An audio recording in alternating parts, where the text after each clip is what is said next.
All right, next run.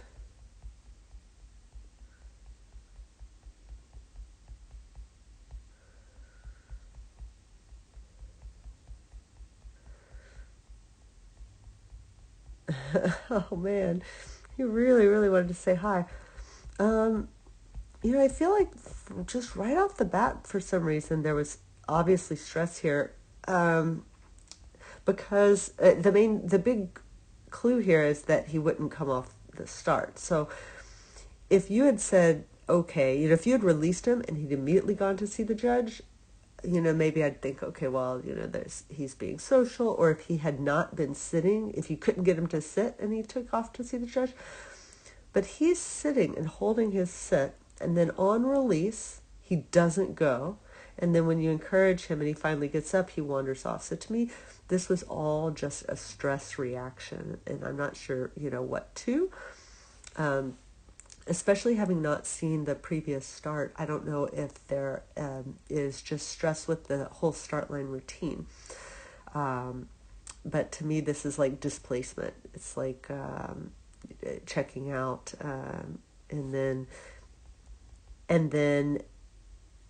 a person to go say hi to is like a good excuse. It's not that your dog desperately needed or wanted to go say hi. It was that your dog was kind of stressed out, checked out, and then was like, oh, it's almost like a plausible deniability. It's just a little like a child trying to find another reason to do something. That's kind of how I view it here. So I think the main takeaway here is that your start line routine, I think, probably needs some work. It needs to be rock solid because, there's just so many benefits, in terms of handling, but also because when it's not rock solid, it is not clear, and not clear can be really stressful to a lot of dogs.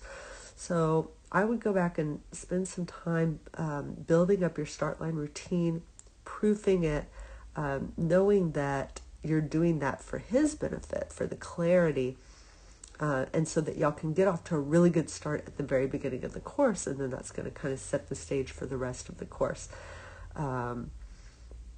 So that's kind of my take on that beginning stuff. And we have so many good resources on the start line in the VIP materials and also on our regular website. But we just did the start line challenge, so I would go look at some of those videos as well.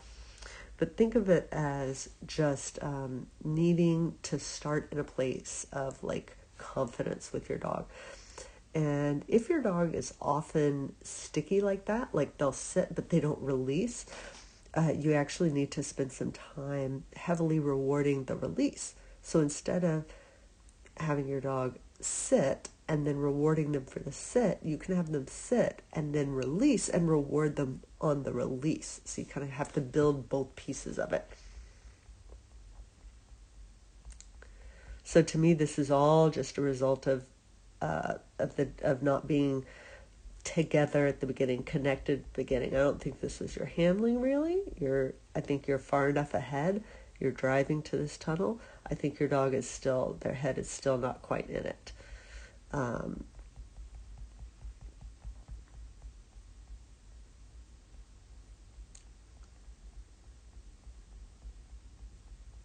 so now I think things are more together. Beautiful.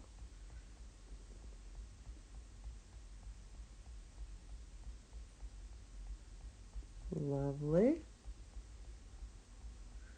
Yeah, so this rear, I thought you might get this, Sven, because you can see that as your dog is approaching the jump, there's zero pressure on the line. Here comes the pressure, but the dog's already taken off and gone that way. And now they probably can barely see you. So that's why you get the spin in the wrong direction.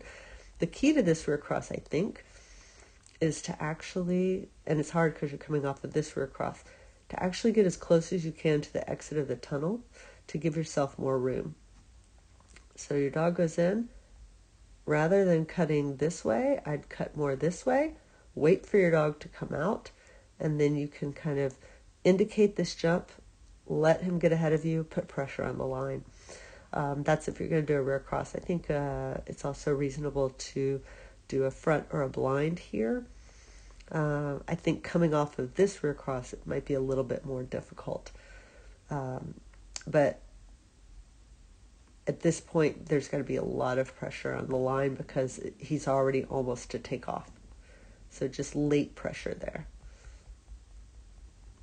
And this one's much better. Commit the dog, put pressure on the line. Nice finish.